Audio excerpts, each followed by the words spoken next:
بھائی جعفر کی موجودگی میں جن کو اللہ رب العزت نے اولاد کی عظیم نعمت سے نوازا ہے، اور آپ سب بھی بچوں والے ہیں، بیٹوں والے ہیں، بیٹیوں والے ہیں، آپ سے یہ گزارش کرنے کے لیے آیا ہوں، لوگوں اپنی اولادوں کو تیار کرو ایک مشن کے لیے، ایک منہج کے لیے، ایک دستور، ایک نصب العین کے لیے۔ وہ مشن جو صحابہ کا مشن تھا، اور وہ مشن جو اسلاف امت کا مشن تھا،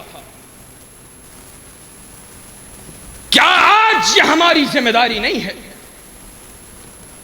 کہ جس عالم میں محمد الرسول اللہ اور اصحاب محمد صلی اللہ علیہ وسلم کی گستاخیاں ہوتی ہوں، اس عالم میں ہم اپنی جانوں کو، اپنی اولادوں کی جانوں کو محمد الرسول اللہ صلی اللہ علیہ وسلم کے دین کے لیے پیش کریں، اللہ سے یہ وعدہ کریں، اللہ تو ہماری اولادوں کو اپنے دین کے دفاع کے اندر قبول کر لے، ہماری جانوں کو اپنے دین کے دفاع کے اندر قبول کر لے۔ بدلے میں کیا چاہیے؟ بدلے میں کل قیامت کے روز کائنات کے رب تیری رضا چاہیے اور جنات چاہیے۔ کیا ہم اکیلے ہی بچوں والے ہیں؟ آج ہمارا عالم پتہ ہے کیا ہے؟ ہم اولادوں کو پالتے ہیں ناز سے، نخرے سے، جناب اس کو کوئی سردی دھوپ کا احساس تک نہ ہونے پائے۔ سردیاں آتی ہیں، جیکٹیں خرید رہا ہے باپ، گرمیاں آتی ہیں، کمزور سے کمزور باپ، ہمارے ادارے کا استاد ہے، اس پر دین کے یہ علماء بچارے غریب، وہ آج سے پیسے جمع کر رہا ہے۔ کیوں؟ چھوٹی بیٹی پیدا ہو گئی ہے، اگلے سال گرمی برداشت نہیں کر سکتے، ہم نے تو جو وقت گزارنا تھا، بتانا تھا، بتا لیا، 27 28 29 سال اس نے بھی گزارے ہیں۔ آج سے کیوں پیسے جوڑ رہا ہے؟ پیسے اس لیے جوڑ رہا ہے اگلے سال اے سی لگاؤں گا کہ میری بچی کو وہ گرمی کا احساس نہ ہو جو مجھے ہوتا رہا۔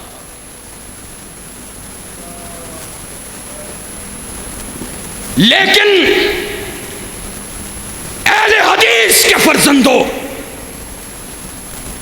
اور اپنے آپ کو اہل السنہ سے سمجھنے والوں، کبھی تم نے یہ بات بھی سوچی ہے آج محمد الرسول اللہ کے دین کو ہماری اولادوں کی ضرورت ہے، ہم اپنی اولادوں کو محمد الرسول اللہ کے دین کے لیے پیش کر دیں؟ کبھی سوچا ہے؟ صحابہ کا طرز عمل پتہ ہے کیا؟ کائنات کے امام نے غزوہ کی آواز دی ہے، ایک عورت دوڑتی ہوئی آتی ہے، اپنے ہاتھ میں جولی میں چھوٹا سا بچہ اٹھایا ہوا ہے، اللہ کے رسول کو پیش کرتی ہے۔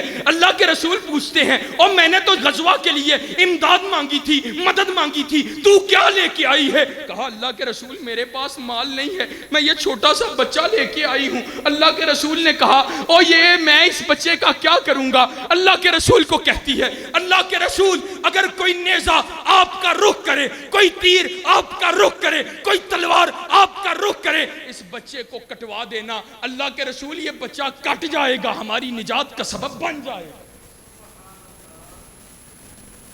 وہ بھی تو تھے، وہ بھی تو تھے۔ یہاں عالم یہ ہے، علماء کے ساتھ بچے نے مجلس کو اختیار کیا، حال کوئی ایسے ہوں گے، اور اللہ کے فضل و کرم سے ابھی بھی دلا کے سور کے اندر بڑی خیر باقی ہے۔ اپنی اولادوں کو دین کی تعلیم کے لیے وقف کرنے والے ہیں، وگرنہ عالم یہ ہے، جاؤ شہروں میں جا کے دیکھو، دیہاتوں میں جا کے دیکھو، بچہ علماء کی مجلس اختیار کرنے لگے تو بہنیں گھر سے آواز لگاتی ہیں، مولویاں دی مجلس جانا شروع کرتا ہے، بیڑا غرق ہو جانا۔ معیشت کیسے چلے گی، معاشرت کیسے چلے گی، اس کو اٹھنا بیٹھنا سلیقہ بھول جائے گا۔ ہم نے اتنا پڑھایا، اتنا پیسہ لگایا، انجینئر بنا دیا، ڈاکٹر بنا دیا، آج یہ جناب مولویوں کی مجلس میں چلا گیا ہے۔ ہم نے اس لیے پڑھایا تھا، لکھایا تھا۔ لعنت ہے ایسی سوچ پہ اور ایسی تعلیم۔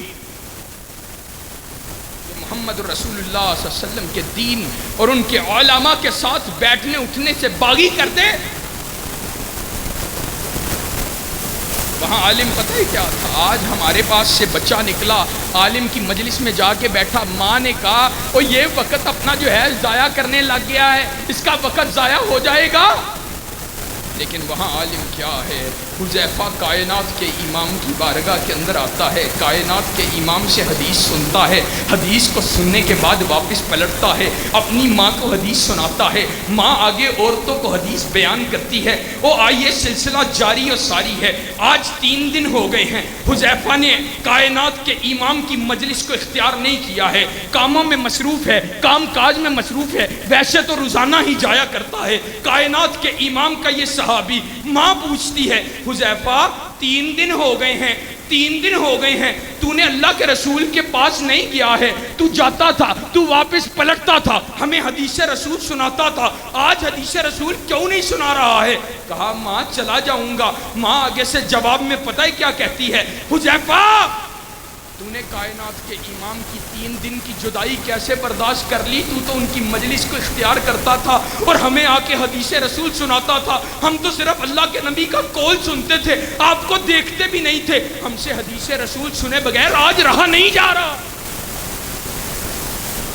اسے 3 دن کا صبر بھی نہیں ہو رہا۔ اور یہاں ماں آج اپنے نبی کی حدیث اور قول کو علماء کی مجلس میں جا کے سننے والے بچوں کو روک رہی ہے۔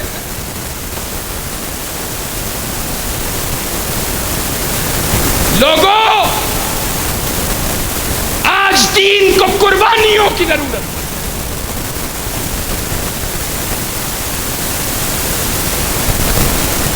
آج دین محمد رسول اللہ صلی اللہ علیہ وسلم یہ نہیں کہتا کہ دین یتیم ہوا ہے، بلکہ میں کہتا ہوں آج مسلمان یتیم ہو گئے۔ آج مسلمانوں کی مائیں بانجھ ہو گئیں، جنہوں نے اصحاب محمد جیسے نفوس قدسیہ، وہ تو دوبارہ جنے نہیں جا سکتے تھے، جنہوں نے صلاح الدین ایوبی جیسے بچے پیدا کرنا چھوڑ دی۔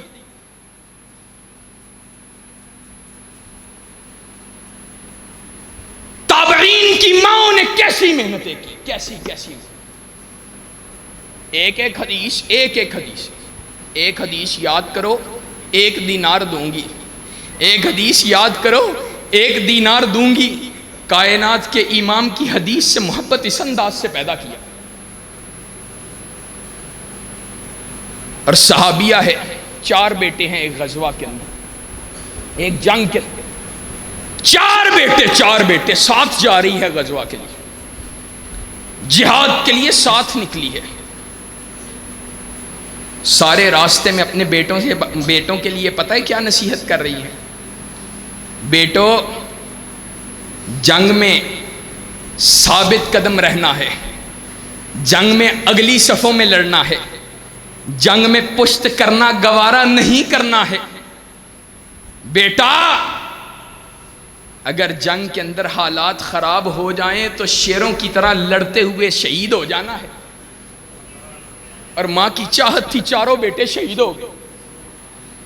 صحابی رسول سے ملی، ماں نے یہ نہیں پوچھا میرے بیٹوں کی لاش کہاں پر ہے، پوچھا تو یہ پوچھا اور بتلاؤ میرے بیٹے بہادروں کی طرح لڑتے ہوئے شہید ہوئے ہیں کہ یہ بزدلوں کی طرح شہید ہوئے؟